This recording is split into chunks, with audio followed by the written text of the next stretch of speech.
শুভ সন্ধ্যা বন্ধুরা, তোমরা সবাই কেমন আছো? আশা করি ভালোই আছো। আমিও খুব ভালো আছি। আমার এই ভিডিওটা যে যেখান থেকে দেখছো সবাইকে জানাই অনেক অনেক প্রীতি শুভেচ্ছা ভালোবাসা। তো বন্ধুরা, এখন বাজে 5:30। তো অনেক দিন পর আজকে দুপুরে একটু রেস্ট করলাম, যেহেতু ডিউটি থেকে আজকে 2:30টার সময় ছুটি হয়ে গেছে। তো বাড়ি চলে এসে খাওয়া দাওয়া করে মোটামুটি অনেকটাই আজকে রেস্ট করলাম। তো সারা সপ্তাহ জুড়ে ডিউটি করার পর যখন এই শনি রবিবারে একটু ছুটি পাই না, একটু রেস্ট নেওয়ার চেষ্টা করি। কারণ দেখো, কাজ করলে মানুষের একটা ক্লান্তি আসে। সারা সপ্তাহ তুমি গাধার খাটুনি খাটবে, আর একটু যদি রেস্ট না করো তো শরীর কি করে চলবে বলো?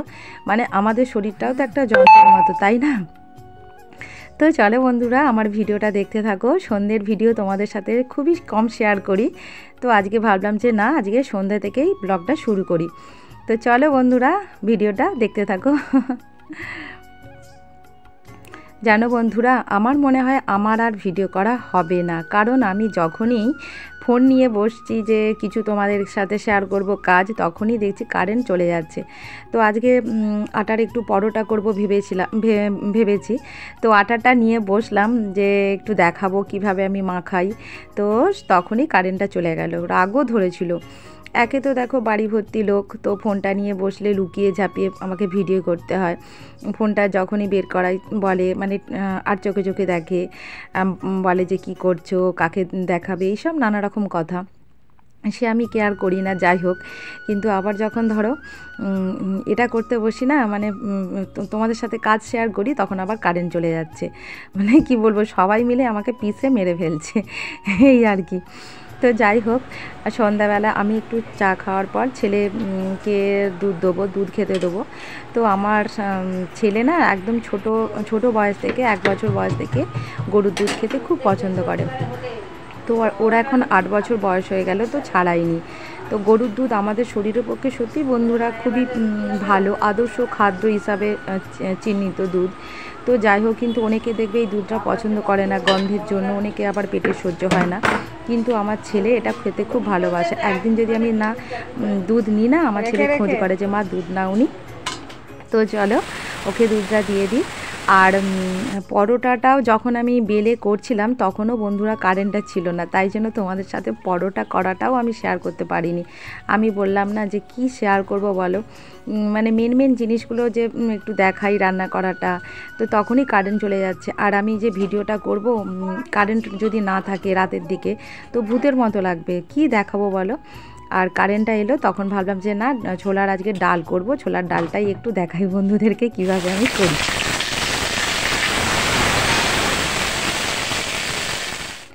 এই যে দেখো, ফোড়ন দিয়েছি 5 ফোড়ন, শুকনো লঙ্কা আর একটু আদা বাটা দিয়েছি। তো আদাটা দিতেই একদম মানে তেল ছিটকাতে শুরু করলো। তো ওতে একটু যদি হলুদ দিয়ে দিতাম তাহলে অতটা ছিটকাতো না, কিন্তু হলুদটা আমি যেহেতু ডালে দিয়েছি তাই জন্য দিলাম না। বেশি হলুদ দিলে আবার হলুদের গন্ধ ছাড়বে।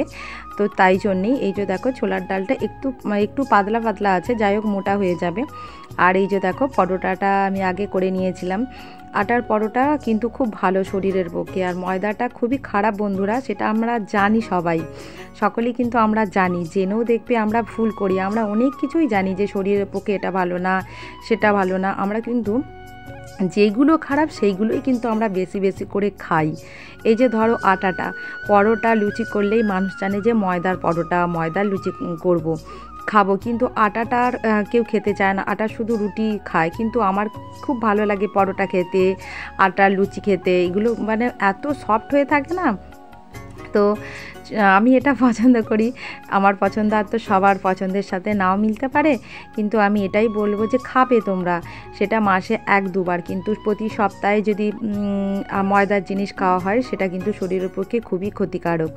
তো চলো বন্ধুরা, রান্নাবান্না সন্ধ্যের হয়ে গেছে। আজকের রাতের মেনু হচ্ছে ছোলার ডাল আর হচ্ছে কি আটার পরোটা, আর ওবেলা যে কড়াইয়ের পোস্ত করেছিলাম সেইগুলো টুকিটাকি আছে। তো এই দিয়েই রাতের মোটামুটি খাওয়া হয়ে যাবে। রাতের খাওয়ার দেখবে ভারী না হলেও চলবে।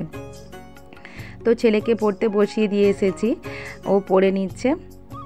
আর দেখো এই যে গ্যাসের কি অবস্থা, তারপরে বেসিনে এক গাদা বাসন ছিল, তো সমস্ত কিছু আগে পরিষ্কার করে নেবো, তারপরে ছেলের কাছে একবার গিয়ে বসবো। ছেলেকে মোটামুটি 1 ঘন্টার মতো পড়িয়ে দিয়েছি।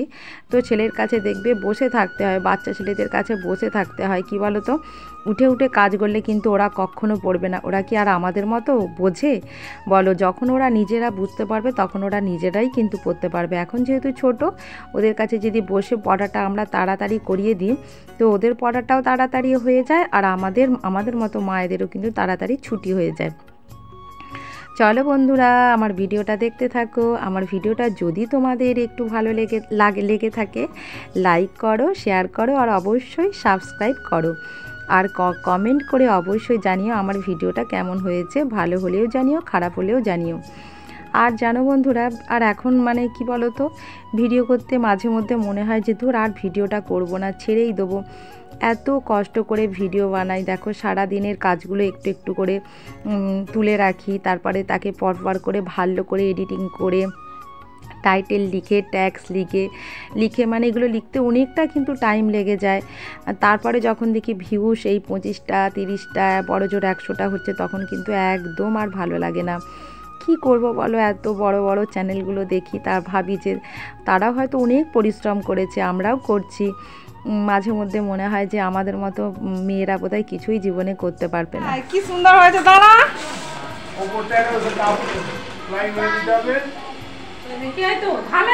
খুব সুন্দর হয়েছে। হ্যাঁ আচ্ছা, সাইড গুলো তো ঘিরতে হবে গো।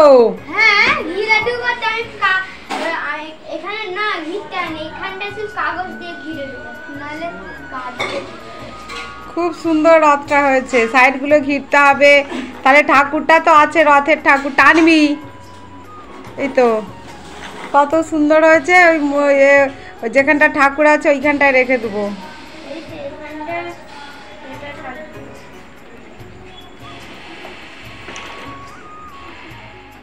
আর বন্ধুরা দেখতে পেলে ছেলের জন্য ওর বাবা রথ বানিয়ে নিয়ে এসেছে। তো রথের দিনকে ওর হচ্ছে মানে কি বলে, ওর জেঠুর একটা ছেলে আর কাকার হচ্ছে একটা মেয়ে, তো তাদের রথ বানিয়ে দিয়েছিল। ও দেখে খুব বায়না করেছিল যে বাবা তুমি আমাকে রথ বানিয়ে দিলে না, তো এইভাবে যে উল্টো রথে ওর রথ টানবে, তাই জন্য রথটা বানিয়ে দিল। তো খুব খুশি হয়েছে।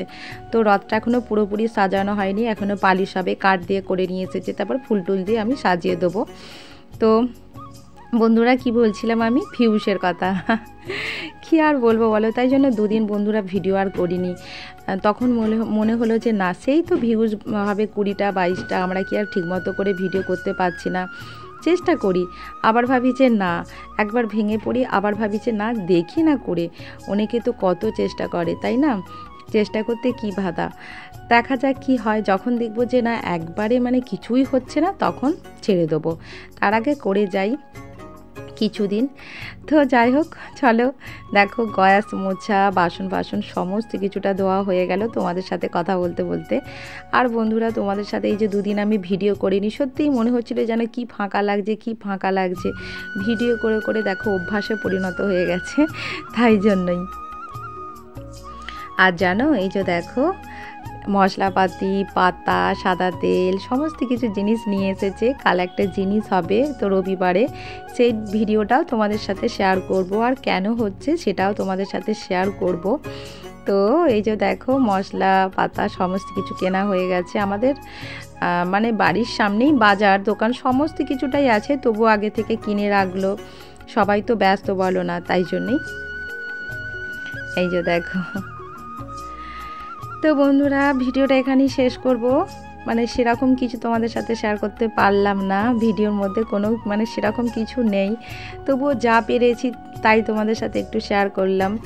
আর যা দেখো এখন শুতে এসেছি, তো মুখে ফেস ওয়াশ দিয়ে মুখটা পরিষ্কার করে এসেছি, হাত মুখ ধুয়ে। আমার এটা বলতে পারো রুটিনের মধ্যে পড়ে। আমার যদি জ্বরও হয় তবুও আমি মুখটা ধুয়ে শোবো। আর এই যে চুলটা বিনাচ্ছি, দেখো একদম চুলটা কি বলবো, সাপের লেজ হয়ে গেছে। লম্বা আছে কিন্তু চুলের কোনো গোছ নেই আমার। যাই হোক এইভাবেই চলতে হবে। আর বয়সের সাথে সাথে চুল তো মানুষে উঠতে থাকবে বন্ধুরা। যখন একদম ছোট ছিলাম, ছোট বয়স ছিল, তখন চুলের কি মানে এত সুন্দর চুলটা থাকতো না। আর তারপরে বাচ্চা টাচ্চা হয়ে যাওয়ার পর প্রচণ্ড চুল উঠেছে, আর এখন চুলের সেভাবে যত্নও নিতে পারি না বন্ধুরা। আগে তো প্রচুর যত্ন নিতাম, এখন জাস্ট মানে মাথায় 1-2 দিন মানে শ্যাম্পুটা আমি রোজই দিই, তেল হয়তো দিলাম, সেরকমভাবে চুলে কি আর যত্ন করতে পারছি। যাই হোক বন্ধুরা, বয়স তো হচ্ছে, বলো তো, বয়স তো আর থেমে নেই, কে আর দেখবে বলো। তো চলো ভিডিওটা এখানেই শেষ করব। পরপর 2 গ্লাস জল খেয়ে নিলাম শুতে যাওয়ার সময়। এই অভ্যাসটাও এখন আমি করে নিয়েছি। আর এক গালে দেখো একটা ব্রণও উঠেছে। তো চলো বন্ধুরা, টাটা বাই, শুভরাত্রি, গুড নাইট।